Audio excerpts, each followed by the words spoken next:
sebelum masuk KPK.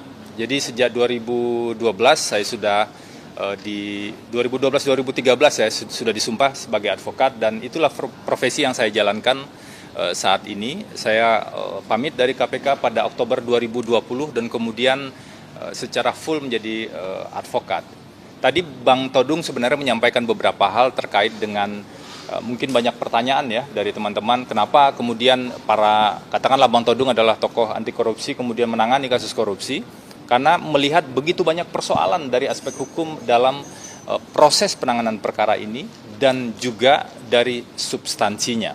Kalau terkait kami masuk kemudian pada tim hukum untuk proses persidangan perkara pokok ini, tentu sebelumnya sudah ada diskusi ya, dan kami mempelajari terlebih dahulu.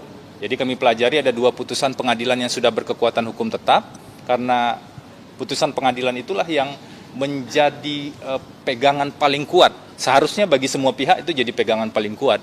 Dan di putusan pengadilan yang berkekuatan hukum tetap untuk 3 orang terdakwa tersebut, sebenarnya sangat jelas.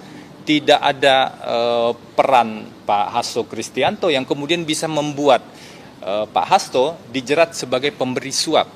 Dan seluruh sumber dana yang diberikan pada Wahyu Setiawan menurut putusan tersebut, fakta hukum yang sudah diuji di persidangan tersebut itu bersumber dari Harun Masiku. Jadi bisa dibayangkan kalau kemudian tiba-tiba di perkara ini berubah dan ada tersangka baru dan nanti ada perubahan lagi misalnya di proses persidangan, lalu bagaimana dengan fakta sidang yang sudah ada sebelumnya? Setelah kami pelajari itulah kemudian kami cukup yakin bahwa kasus ini seharusnya diuji secara rinci dan secara detail dalam proses persidangan nanti. Mungkin itu ya. Mungkin mau minta tanggapan, kan Bang Febri bersama Bang Arman juga sempat membela Pak Ferdi Sambo.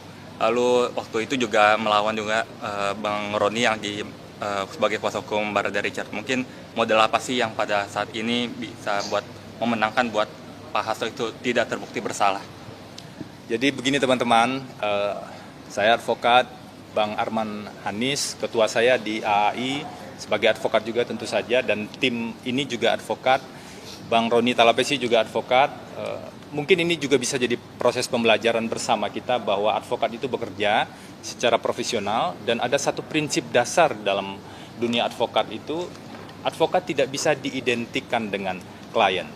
Bahwa ada perbedaan pendapat saat menangani kasus yang lain, kami tetap profesional untuk melihat fakta-fakta hukum yang ada. Dan sekarang kami bersama Bang Roni Talapesi dalam satu tim hukum, tentu saja kami akan fokus pada aspek hukumnya secara profesional. Jadi ini pembelajaran juga bagi kita semua, bagi teman-teman kami juga di kalangan advokat, bahwa advokat tidak bisa diidentikan dengan klien. Itu tertulis jelas ya di Kode Etik Advokat, di Undang-Undang Advokat juga ada jaminan tersebut. Dan juga advokat menjalankan fungsinya tugasnya secara profesional, seperti itu.